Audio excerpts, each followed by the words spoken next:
Welcome, corpse and killers. You know, the whole social media thing, most of the time is harmless.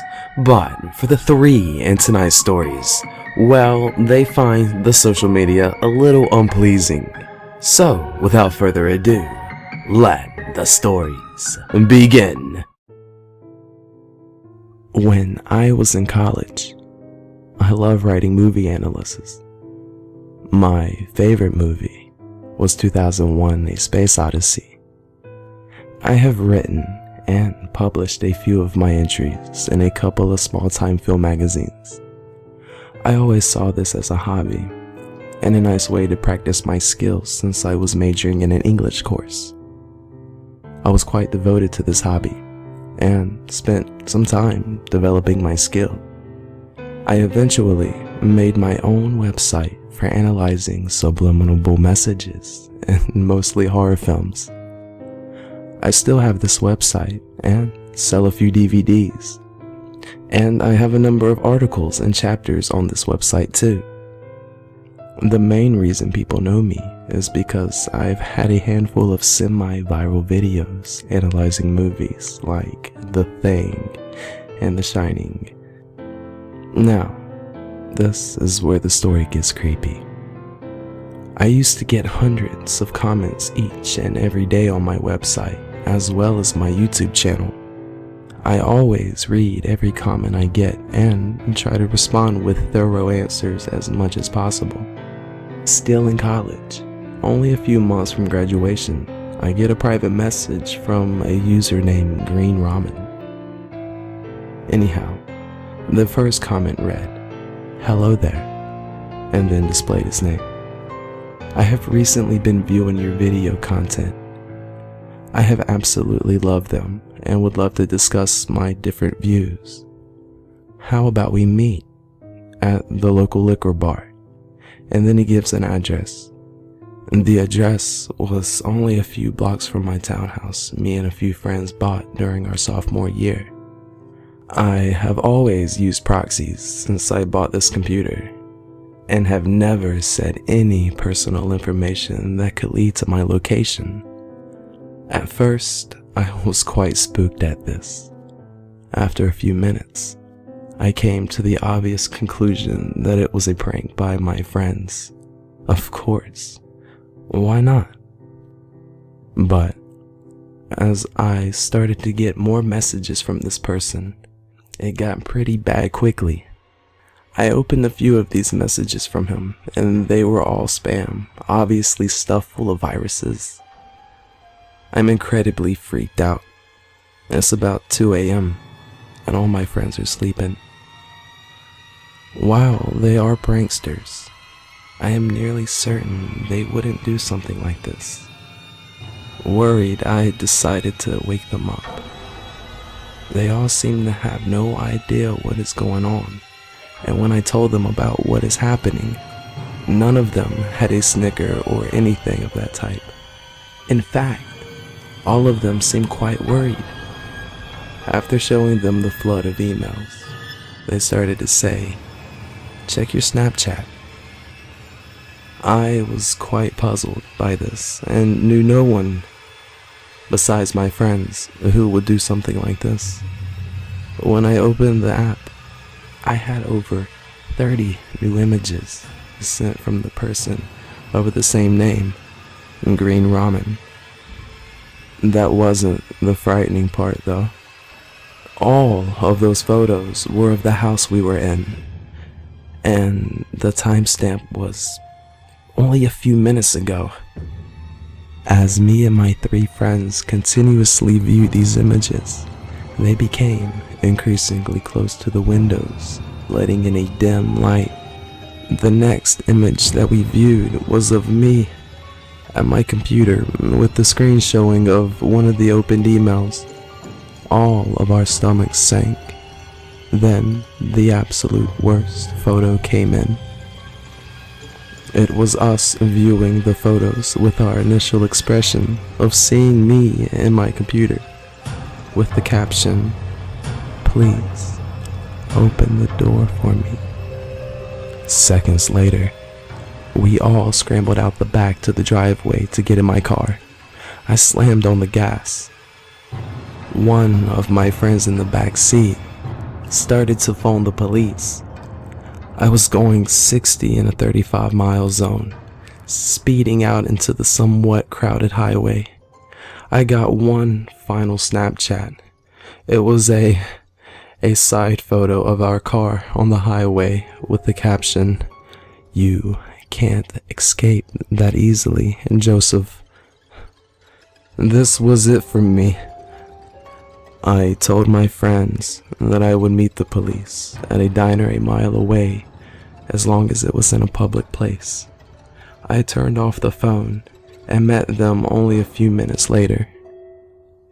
The police confiscated my phone and computer to try to track the IP address. Both of them registered a clearly hidden Dutch proxy. I never saw any trace of that person and soon moved out of the house after that incident. That night was easily the scariest moment of my life. Last night, my roommate and I were just messing around on the Xbox until it stopped working. Try as we might, it wouldn't work. So, both of us, a few beers deep, decided to give Omegle a shot because, yeah, we are two pretty bored grown-ass men. At first it was pretty boring, normal stuff. Just boring people trying to make new friends to feel less lonely or to pour out their heart out about how shitty their lives were. After about 20 minutes, we found two really hot chicks, and that occupied us for about an hour until their internet died. We pressed on to hopefully find more. After about 5 minutes, we stumbled upon something kinda weird. It was us, same clothing, but we looked tired, exhausted. It freaked me out, so we watched it. Every move we made was mirrored, but the same expression kept on. It made me feel uneasy. Whenever we frowned or scowled, they copied us, but more so. I had just about enough when it happened. Suddenly, a flash of light overtook our screen. When it came back, I jumped so high I fell out of my chair.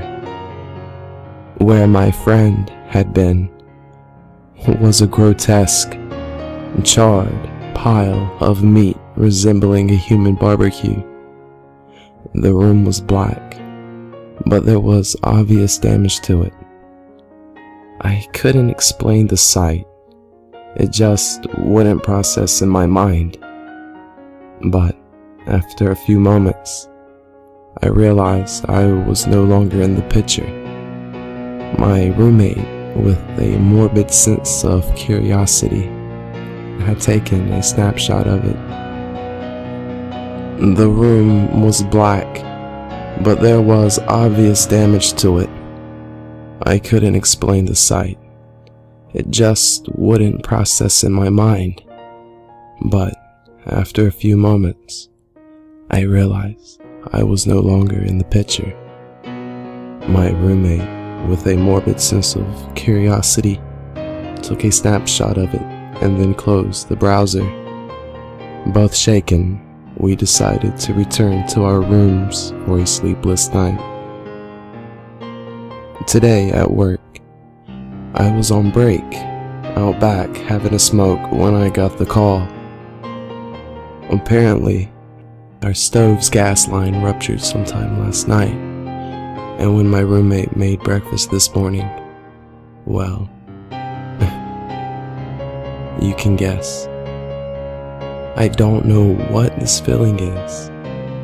It's a sorted mix between paranoia, grief, and absolute terror. When I finished work, I just kinda sat there. I was now completely homeless, with my best friend just gone. I called friends and family to let them know what happened, but I left the Omegle thing out. I didn't want to scare anyone.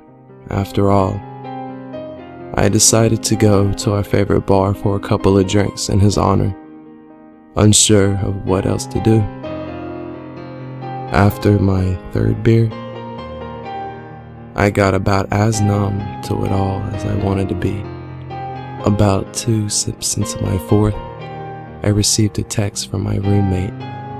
Astounded, I opened the message, praying for the good news. Instead, I was met with a picture from last night. Except this time, the focus had been shifted from the mangled corpse to the background. The photo was a bit brighter now, but still out of focus. That's when I saw it. I could barely make it out.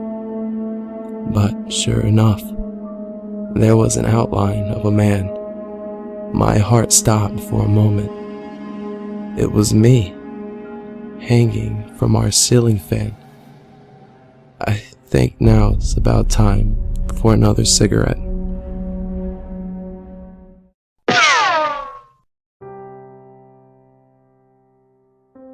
Every now and then, I find myself killing some time on chat roulette. It's not something I always do, but when I do, I enjoy it. Really, because it's the only way I can find to socialize with people without leaving the comfort of my home. I have a roommate, a really cool guy, but unfortunately his mom is very sick, so he's visiting his family for a couple of months. One day, after getting back home, I sat down on my bed and opened my laptop so I could browse the web a little.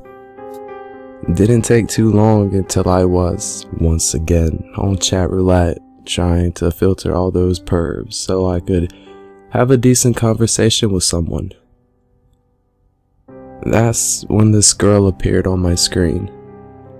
She looked like she was crying, but she had her hand on her mouth, trying to keep herself from making any noise. I was about to skip her. I imagined I was about to be pranked and end up on YouTube somewhere, but she started typing, "Please, please help." I asked her what was happening. She quickly replied that she needed me to call 911 for her. She had entered her house to find that someone had broken in. She slowly backed away and hid inside her closet. She tried calling 911 herself, but her phone was dead. So she grabbed her laptop, which was in her backpack, and the first page that opened was from chat roulette, and I was the person she connected to. I did not know really what to do. I could be the victim of a prank. But what if this girl really needed my help? I decided to call 911. But before anything, I asked her for her name and address. She said her name was Linda. While she was typing her address, I was already unlocking my phone so I could call 911. And then she pressed enter. My eyes started watering. The address she had sent me was my address. I felt this chill run down my spine. I felt weak and accidentally dropped my phone. Words cannot describe what I felt when the sound of my phone smashing against the floor came from the speakers of my laptop. I just stood there, looking at her. She was begging me to call them. About 2 or 3 minutes later, I decided I had to do something about this. I moved towards my closet, carrying my laptop on my hand. When I opened it, nothing was there. but the girl was still on the webcam, crying. I went to my roommate's room. I could hear my footsteps coming from the laptop. I decided this was it. I ran straight into it and opened it as quick as I could. A scream came from inside the closet. I kept my eyes on the girl at all times. But when I opened the door, a glare blocked the view and she disconnected. There was nothing inside the closet. I ran out of there. I ran as far as I could. I felt like there was something chasing me. I kept hearing that scream in my head, over and over.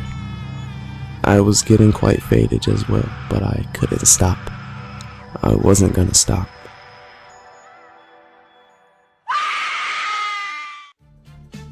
I guess if there were morals to these stories, it would be sure to be careful out there on the internet, be it the deep web or the surface web. I hope you guys enjoy the stories. Be sure to leave comments down below. Till next time.